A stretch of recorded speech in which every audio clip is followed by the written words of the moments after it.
September 7 శక్తివంతమైన చంద్రగ్రహణం. ఈ నియమాలు పాటించకపోతే భారీ నష్టాలు తప్పవు. ఈ 6 రాశుల వారికి గ్రహణ దోషం జాగ్రత్త. ఈ 2025వ సంవత్సరంలో సెప్టెంబర్ 7వ తేదీన ఆదివారం నాడు భాద్రపద పౌర్ణమి రోజున చంద్రగ్రహణం ఏర్పడబోతుంది. గతంలో కూడా 2 గ్రహణాలు ఏర్పడ్డాయి, కానీ అవి మన భారతదేశంలో కనిపించలేదు. కాబట్టి వాటి ప్రభావం కూడా మనుషులపైన పడలేదు. కానీ ఈ నెల సెప్టెంబర్ 7వ తేదీన పౌర్ణమి నాడు చంద్రగ్రహణం ఏర్పడబోతుంది. ఈ చంద్రగ్రహణం ఏ సమయంలో ఏర్పడుతుంది, గ్రహణ సమయంలో ఎలాంటి నియమాలు పాటించాలి, ఏ రాశులపైన గ్రహణ ప్రభావం ఉంటుంది? అలాగే ఈ వీడియో చూసే ముందు జై శ్రీరామ్ అని ఒక చిన్న కామెంట్ చెయ్యండి.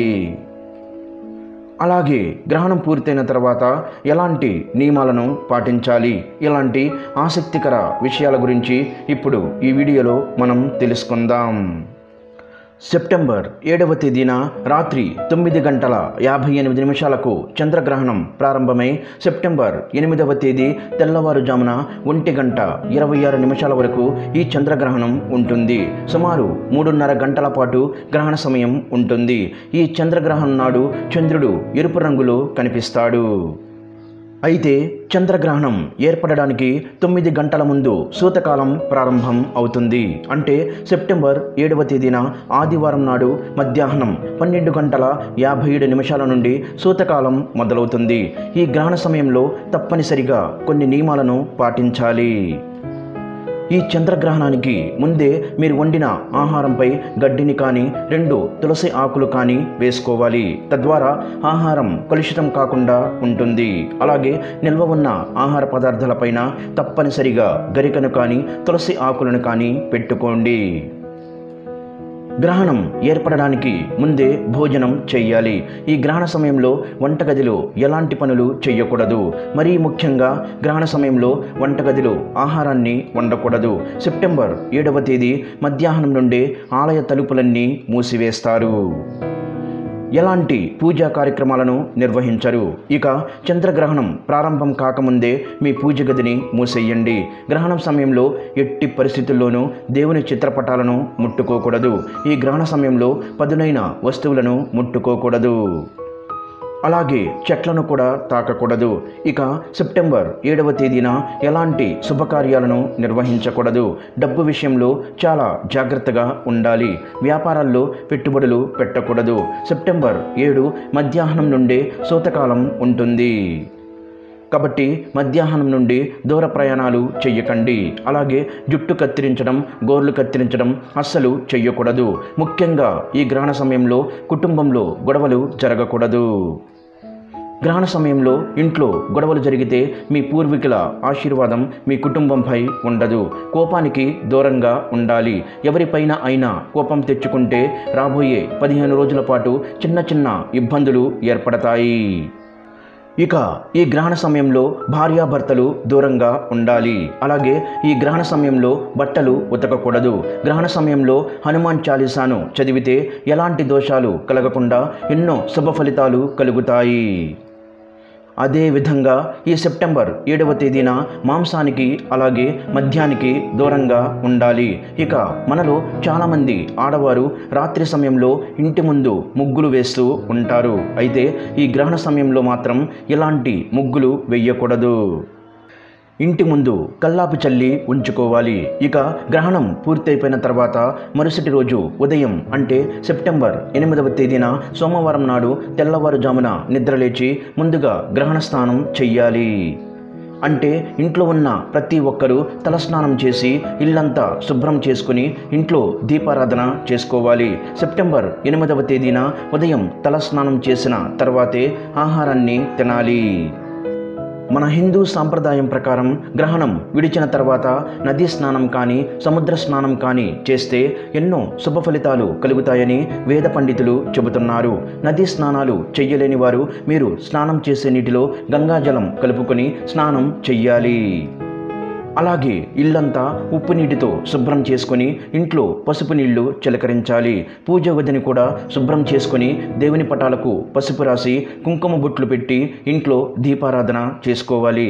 ఆర్థిక సమస్యల నుండి వెంటనే బయటపడాలంటే ఆవు నెయ్యితో దీపారాధన చేస్తే ఎన్నో శుభ ఫలితాలు కలుగుతాయి.